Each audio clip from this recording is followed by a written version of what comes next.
अगर आप बहुत जल्दी 10 केजी या उससे भी ज्यादा फैट लॉस करना चाहते हो then this video is for you, क्योंकि आज की वीडियो में मैं आपके साथ कुछ ऐसे सीक्रेट्स शेयर करूंगा जो आज तक आपने कभी भी नहीं सुने होंगे। अगर आप इन सिंपल स्टेप्स को फॉलो कर लोगे तो ना ही सिर्फ आप एक फैट बर्निंग मशीन बन जाओगे, बल्कि पूरी जिंदगी आपको फैट लॉस या वेट लॉस करने में कभी भी कोई दिक्कत नहीं आएगी। जब फैट लॉस या वेट लॉस की बात आती है तो यूजुअली फिटनेस कोचेस कहते हैं कि ये सब कैलोरीज का खेल है, मतलब calories in should be less than calories out. इतना करोगे तो फैट लॉस होगा। लेकिन कितने ही लोग हैं जो दिन में बहुत ही कम खाते हैं फिर भी उनका फैट लॉस नहीं होता। आपने कभी सोचा है कि अगर ये इतना सिंपल होता कि सिर्फ कम कैलोरीज खाओ और फैट लॉस हो जाएगा तो क्या हर इंसान एक रिप्ड और श्रेडेड फिजिक लेके ना घूम रहा होता? पर ऐसा तो नहीं है। Yes, calorie deficit is the fundamental principle for fat loss, लेकिन मेन खेल हार्मोन्स का है। बॉडी में कुछ ऐसे हार्मोन्स होते हैं जो डिसाइड करेंगे कि आप कितना एफिशिएंटली फैट लॉस करेंगे और वो फैट आपकी बॉडी में कहां से लूज होगा। तो चलो अब समझाता हूं कि आप अपने हार्मोन्स को कैसे ऑप्टिमाइज कर सकते हो। पहले तो ये समझना जरूरी है कि आपकी बॉडी आखिर फैट बर्न करती कैसे है। ओके, सो हमारी बॉडी में फैट सेल्स होते हैं जहां स्टोर होता है फैट, वो भी in the form of triglycerides. अब फैट बर्न करने के लिए पहले हमें बॉडी में एक ऐसा एनवायरनमेंट क्रिएट करना पड़ेगा जिससे ये ट्राइग्लिसराइड टूटकर फैटी एसिड्स बनेंगे, और फिर जब वो फैटी एसिड्स में कन्वर्ट होकर हमारी ब्लड स्ट्रीम में आएंगे, इस प्रोसेस को हम बोलेंगे लाइपोलिसिस। ये था फैट लॉस का स्टेप नंबर 1। लेकिन just because fatty acids blood stream में रिलीज हो गए इसका ये मतलब नहीं कि फैट बर्न हो गया। फैट बर्न के प्रोसेस को कंप्लीट करने के लिए स्टेप नंबर 2 की जरूरत पड़ेगी, मतलब oxidation of these fatty acids. Oxidation मतलब बर्निंग दीज फैटी एसिड्स या बर्निंग फैट फॉर एनर्जी, मतलब फैट लॉस। अब नॉर्मली लोग डाइटिंग और एक्सरसाइज से स्टेप 1 तो अचीव कर लेते हैं, लेकिन 99% लोग स्टेप 2 मिस कर जाते हैं, जिसकी वजह से फैट लॉस स्लो हो जाता है। ये स्टेप नंबर 2 मैं वीडियो के दौरान आपको समझाने वाला हूँ। लेकिन सबसे पहले बात करेंगे स्टेप नंबर 1 की, यानी कि आपके फैट सेल्स में जो ट्राइग्लिसराइड्स हैं उनको फैटी एसिड्स की फॉर्म में तोड़कर आपकी ब्लड स्ट्रीम में कैसे लेकर आएंगे। इसके लिए 2 चीजें बहुत जरूरी है। Number 1, low insulin and stable blood sugar levels, और सेकंड होगा प्रोडक्शन ऑफ हार्मोन्स जैसे कि एड्रेनलिन एंड नॉर एड्रेनलिन। अब सबसे पहले बात करते हैं कि बॉडी में लो इंसुलिन लेवल्स और स्टेबल ब्लड शुगर कैसे अचीव कर सकते हो। ये अचीव होगा डाइट के थ्रू।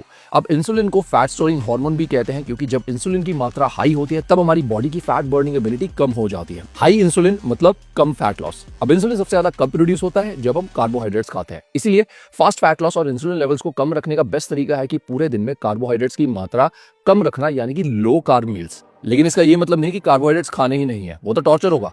कार्ब्स खाने हैं लेकिन सही टाइम में, मतलब around your workout, that is before workout या आफ्टर वर्कआउट, क्योंकि इस टाइम कार्ब्स खाने से वो एनर्जी के लिए यूज होंगे, ना कि फैट की फॉर्म में स्टोर होंगे। ऑल्सो प्रोसेस्ड कार्ब्स और प्रोसेस्ड शुगर्स को अवॉइड करना है, क्योंकि इनसे ब्लड शुगर हाई होता है जो फैट लॉस को स्लो डाउन कर देगा। अब ये तो समझ लिया कि कार्ब्स वर्कआउट के आसपास खाने हैं, लेकिन बाकी मील्स में फिर क्या खाएंगे? You guessed it right, protein and fats. तो चलो फटाफट से समझाता हूं कि फास्ट फैट लॉस के लिए कितने प्रोटीन, कार्ब्स और फैट्स खाने हैं। सबसे पहले प्रोटीन निकालेंगे, क्योंकि प्रोटीन बाय फार सबसे इंपॉर्टेंट मैक्रोन्यूट्रिएंट है जो बॉडी को चाहिए। इसके 3 मेन रीजंस हैं। पहला कि प्रोटीन रिच फूड जैसे कि chicken, eggs, paneer, tofu, soya chunks, दाल, चने, छोले आपको फुल रखेंगे, मतलब आपको भूख कम लगेगी और क्रेविंग्स कम होंगी। सेकेंडली, फैट लॉस के दौरान सबसे बड़ा रिस्क होता है मसल लॉस का, और कम muscle means slow metabolism and slow fat loss. इसीलिए डाइट के थ्रू लिया गया प्रोटीन आपके मसल मास को बचाकर रखेगा, जिससे आपका मेटाबॉलिज्म फास्ट रहेगा और आप फास्ट फैट लॉस कर पाओगे। Third thing is high thermic effect of food, मतलब चाहे प्रोटीन हो या कार्ब्स हो या फैट हो, फूड को डाइजेस्ट करने के लिए बॉडी को कुछ कैलोरीज बर्न करनी पड़ती हैं, जिसे हम कहते हैं थर्मिक इफेक्ट ऑफ फूड। और प्रोटीन एक ऐसा न्यूट्रिएंट है जिसे डाइजेस्ट करने के लिए बॉडी को सबसे ज्यादा कैलोरीज बर्न करनी पड़ती हैं। अगर आप 100 कैलोरीज प्रोटीन खाते हो तो उसे डाइजेस्ट करने के लिए बॉडी को 20 से 30 कैलोरीज बर्न करनी पड़ती हैं। कार्ब्स और फैट से 2 से 3 टाइम्स ज्यादा।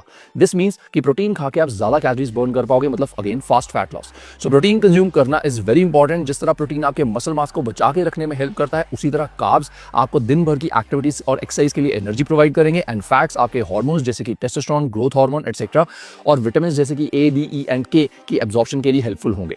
अब चलिए लेट्स सी कि फैट लॉस करने के लिए कितने protein, carbs and fats consume करने हैं। अब प्रोटीन के लिए अपने बॉडी वेट को 2 से मल्टीप्लाई करें, मतलब 70 केजी के इंसान को around 140 grams of protein consume करने की कोशिश करनी है। अब अगर आप एनफ प्रोटीन नहीं खा रहे हो अभी, तो एकदम से 140 ग्राम्स ऑफ प्रोटीन नहीं लेना शुरू कर देना, या वो ज्यादा लग सकता है। इसीलिए धीरे धीरे प्रोटीन बढ़ाएं। जैसे अगर अभी आप 70 ग्राम्स ऑफ प्रोटीन कंज्यूम कर रहे हो तो स्टार्ट विद 100 ग्राम्स। अगर इतना प्रोटीन डाइजेस्ट हो रहा है तो 2 हफ्ते बाद 120 कर दो, एंड अगर ये भी डाइजेस्ट हो रहा है तो 1 महीने बाद 140 ग्राम प्रोटीन कर दो। अब प्रोटीन के बाद फैट्स कैलकुलेट करेंगे। Total fats will be 0.8 to 1 gram per KG of your body weight, मतलब 70 केजी के इंसान के लिए 56 to 70 ग्राम्स ऑफ फैट्स। अगर बॉडी फैट आपका ज्यादा है तो 56 ग्राम्स। अगर आप ऑलरेडी काफी लीन हो, मतलब ऊपर के दो एप्स दिख रहे हैं तो 70 grams of fats. Best sources will be almonds, walnuts, peanut या peanut butter, egg yolks, pumpkin seeds, chia seeds, olive oil, coconut oil. साथ ही कुछ amount of saturated fats like ghee, paneer, butter etcetera भी कंज्यूम कर सकते हो। अब कार्बोहाइड्रेट्स यानी कि कार्ब्स कैलकुलेट करेंगे। Carbs will be 2 to 2.5 gram per KG of body weight, मतलब 140 to 175 grams of carbs for 70 KG body weight. अगर आपका बॉडी फैट ज्यादा है तो 140 ग्राम्स, लेकिन अगर आप ऑलरेडी लीन हो तो 175 ग्राम्स ऑफ कार्ब्स कंज्यूम करेंगे। याद रखना, most of these carbs will be eaten around your workout, मतलब बिफोर वर्कआउट या आफ्टर वर्कआउट। ऑल्सो कार्ब्स के लिए go for sources like oats, दलिया, ब्राउन राइस, रोटी, स्वीट पोटैटो, दाल, चना, छोले एटसेट्रा, जिसमें फाइबर कंटेंट थोड़ा हाई रहेगा और भूख कम लगेगी। सिंपल कार्ब्स जैसे कि fruits, bread, white rice, pasta, potatoes, ये सब कम क्वांटिटी में खाने हैं एंड बेस्ट टाइम होगा कि आप ये वर्कआउट के बाद कंज्यूम करें। अब मैं जब भी ये वीडियोस बनाता हूँ मुझे बहुत सारे डीएम्स आते हैं कि सर हमें कोई डाइट प्लान दे दो, हमें कोई वर्कआउट प्लान दे दो, अपने टिप्स तो दे दिए। तो भाई मैंने फिटमस्क इसीलिए तो बनाया है। Fitmusk is the world's most affordable fitness coaching platform और यहाँ पे मैंने अभी recently summer shredding program launch किया है जो स्पेशली डिजाइन किया गया है फास्ट फैट लॉस के लिए। इसमें आपको मिलेगा एग्जैक्ट वर्कआउट प्लान जिसमें exact reps, sets, rest period, कौन सी एक्सरसाइज लगानी है, उसको कैसे लगाना है, ये सब कुछ बताया जा रहा है।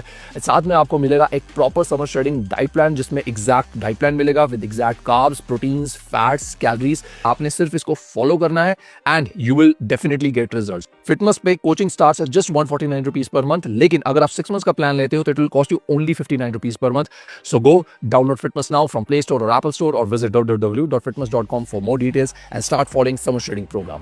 ये तो हो गया डाइट। अब बात करेंगे एक्सरसाइज की जिससे हमारी बॉडी में एड्रेनलिन एंड नॉर एड्रेनलिन, जो हमने वीडियो की स्टार्टिंग में डिस्कस किए थे, ये दोनों हार्मोन्स प्रोड्यूस होंगे जिससे फैट सेल्स और जल्दी फैट स्टोर्स को छोड़कर निकलेंगे। और दो तरह की एक्सरसाइजेस इस प्रोसेस में हेल्प करेंगी। Number 1 is going to be weight training and secondly high intensity interval training. Weight training से शुरू करते हैं। Hard exercises like weight training का सबसे बड़ा फायदा है कि फैट लॉस में लो कैलोरीज के दौरान आपके मसल मास के लूज होने का डर होता है और कम मसल मास मतलब slow metabolism and slow fat loss. लेकिन वेट ट्रेनिंग इस मसल लॉस को प्रिवेंट करती है जिससे आपका मेटाबॉलिज्म नेचुरली हाई रहता है एंड आप रेस्ट पे भी ज्यादा कैलोरीज बर्न करते रहते हो, मतलब फास्ट फैट लॉस। दूसरा फायदा ये है वेट ट्रेनिंग का कि वेट ट्रेनिंग के दौरान जो मसल कॉन्ट्रैक्शंस होती हैं उनसे आपकी बॉडी इंसुलिन सेंसिटिव होती है, मतलब वर्कआउट खत्म करने के 24 से 48 घंटे तक आप जो भी कार्ब्स खाओगे वो आपके मसल्स में एनर्जी की फॉर्म में स्टोर होंगे, ना कि फैट की फॉर्म में। इसीलिए हम अपनी डाइट में भी ज्यादातर कार्ब्स वर्कआउट के आसपास ही खाने वाले हैं। आई हाईली सजेस्ट कि हफ्ते में टोटल 3 से 4 दिन की वेट ट्रेनिंग जरूर करो, चाहे घर पे या जिम पे, और हर session including warm up and cool down at least 45 minutes to 1 hour का जरूर होना चाहिए with less rest between sets and exercises. Also बहुत हैवी उठाने की कोशिश नहीं करनी। हम ऑलरेडी कम कैलोरीज खा रहे हैं तो ज्यादा हैवी उठाने के चक्कर में इंजरी या फटीग होने का रिस्क रहता है। इसलिए नॉर्मली जितना वेट उठाते हो उसका 70 to 80% वेट उठाओ। मतलब अगर 50 kg बेंच प्रेस लगा रहे हो 10 रेप्स के लिए नॉर्मली, तो फैट लॉस के दौरान 35 to 40 kg के 10 रेप्स बहुत होंगे रिजल्ट्स के लिए। ऑल्सो हफ्ते में 1 या 2 दिन 15 to 20 मिनट्स की high intensity interval training session fat loss जल्दी करने में हेल्पफुल हो सकती है। सिंपलेस्ट वेज कि 4 से 5 एक्सरसाइजेस, चाहे बॉडी वेट है या जिम वेट्स है, इनका एक सर्किट बनाओ और सभी एक्सरसाइजेस को 8 से 10 रेपिटेशंस के लिए बिना रेस्ट के लिए कंप्लीट करो। For example squats, pushups, lat pull down and shoulder dumbbell press को सिलेक्ट कर लिया। अब स्क्वाट्स के आपने 8 से 10 रेप्स लगाए, फिर बिना रेस्ट के पुशअप्स के 8 से 10 रेप्स, फिर बिना रेस्ट के लैट पुल डाउन के 8 से 10 रेप्स एंड बिना रेस्ट के शोल्डर डंबल प्रेस के 8 से 10 रेप्स लगाए। जब ये सब कंप्लीट कर लिया तो ये हो गया एक राउंड। अब 1 से 2 मिनट का रेस्ट लो और फिर से सेम चीज रिपीट करो। टोटल 4 से 5 राउंड्स आपको फैट बर्निंग मशीन बना देंगे। ये तो हो गया डाइट एंड वर्कआउट। अब सवाल उठता है कार्डियो नहीं करनी क्या? अरे वेट करो, आ रहा हूं उसमें भी। अब आपको याद होगा कि वर्कआउट करते हुए आपके फैटी एसिड्स ब्लड स्ट्रीम में आ जाएंगे। वर्कआउट के इमीडिएटली बाद अगर आप कार्डियो करोगे तो आप इन फैटी एसिड्स को इजीली बर्न कर पाओगे। इसलिए वर्कआउट को खत्म करने के बाद 15 to 20 मिनट्स की low intensity steady state cardio जैसे कि ब्रिस्क वॉकिंग, साइकिलिंग या क्रॉस ट्रेनर आपको एक्स्ट्रा फैट बर्न करने में हेल्प करेगा। लो इंटेंसिटी मतलब जैसे कि brisk walking at 6 to 7 kilometre per hour की स्पीड और 3 से 4 का इंक्लाइन, या इतनी इंटेंसिटी हो कि आप एक दूसरे इंसान के साथ आराम से बात कर पाए। अब अगर आप कंफ्यूज हो रहे हो कि भाई आपने टिप्स तो दे दी वर्कआउट के बारे में, लेकिन कौन सा एग्जैक्ट वर्कआउट प्लान फॉलो करना है, then don't worry, summer trading programme में आपको एग्जैक्ट वर्कआउट प्लान भी मिल जाएगा with exact reps, sets, rest period, कौन सी एक्सरसाइज लगानी है, उसको कैसे लगाना है वो भी बताया जाएगा। So go download Fitmusk now from Play Store और Apple Store and start following summer trading programme.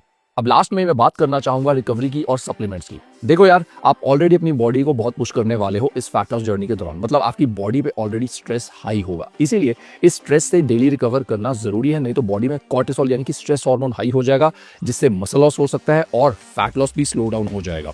Cortisol का एक और साइड इफेक्ट है कि ये क्रेविंग्स बढ़ाता है, मतलब मीठे और जंक फूड खाने की ज्यादा तलब होगी जिससे आप ज्यादा कैलोरीज कंज्यूम कर लोगे और फिर फैट लॉस स्लो हो जाएगा। कॉर्टिसोल को कम रखने का बेस्ट तरीका है कि दिन में 7 से 8 घंटे की गुड क्वालिटी स्लीप बहुत जरूरी है। मतलब फोन्स, नेटफ्लिक्स, फोन पे गप्पे मारना, इन सबको रात को बंद करो और टाइम पे सो जाओ। ऑल्सो हर 6 से 8 हफ्ते के बाद 1 हफ्ते का रिकवरी वीक लेना जरूरी है। इस हफ्ते आप बहुत लाइट एक्सरसाइज और वर्कआउट करोगे, मतलब ज्यादा हैवी या इंटेंस एक्सरसाइज नहीं करनी, रिकवरी पे ध्यान देना है और डाइट में भी एक्स्ट्रा कार्बोहाइड्रेट्स कंज्यूम करने हैं। मतलब बॉडी वेट को 3 से मल्टीप्लाई कर दो, 70 kg के इंसान के लिए 210 ग्राम्स ऑफ कार्बोहाइड्रेट कंज्यूम करना शुरू करो। प्रोटीन और फैट्स आपके सेम रहेंगे इस हफ्ते के लिए। इस हफ्ते आप 2 से 3 चीट मील्स भी ले सकते हो। ये रिकवरी वीक आपको मेंटली और फिजिकली थोड़ा रिलैक्स करेगा और अगले फेज में आप और भी मोटिवेटेड वे में आगे बढ़ पाओगे। अगर आपको भी ऐसी नॉलेज चाहिए तो कमेंट करो फिटनेस कोर्स और मैं आपके लिए फिटनेस कोर्स तैयार कर दूंगा। अब लास्टली सप्लीमेंट्स के लिए, फर्स्टली वे प्रोटीन अपनी प्रोटीन नीड्स को कंप्लीट करने के लिए, सेकेंडली क्रिएटिन मोनोहाइड्रेट आपकी स्ट्रेंथ मेंटेन करने के लिए, 3 ग्राम्स ऑफ क्रिएटिन मोनोहाइड्रेट अपने वर्कआउट के बाद गर्म पानी में अच्छे से घोल कर पीना है। थर्डली विल बी एक अच्छा मल्टीविटामिन अपनी विटामिन और मिनरल्स की नीड्स को पूरा करने के लिए। ब्रेकफास्ट या लंच के बाद आप मल्टीविटामिन ले सकते हो। इसके अलावा you can use 500 mg of vitamin C यानी कि लिम्सी, जो आपको किसी भी केमिस्ट स्टोर से मिल जाएगा। इसको आप आफ्टर ब्रेकफास्ट या आफ्टर लंच ले सकते हो अपनी इम्यूनिटी को स्ट्रॉन्ग रखने के लिए। And 1 cup of black coffee, एक अच्छा प्री वर्कआउट अपने वर्कआउट से पहले, ताकि थोड़ा सा एक्स्ट्रा पुश मिल पाए आपको वर्कआउट्स के लिए। ये सभी सप्लीमेंट्स विद डिटेल्स आपको समर शेडिंग में भी मिलेंगे। सो अगर आप अपने ट्रांसफॉर्मेशन जर्नी को और भी इजी बनाना चाहते हो तो go download fitness now and start following summer shredding and achieve your dream body.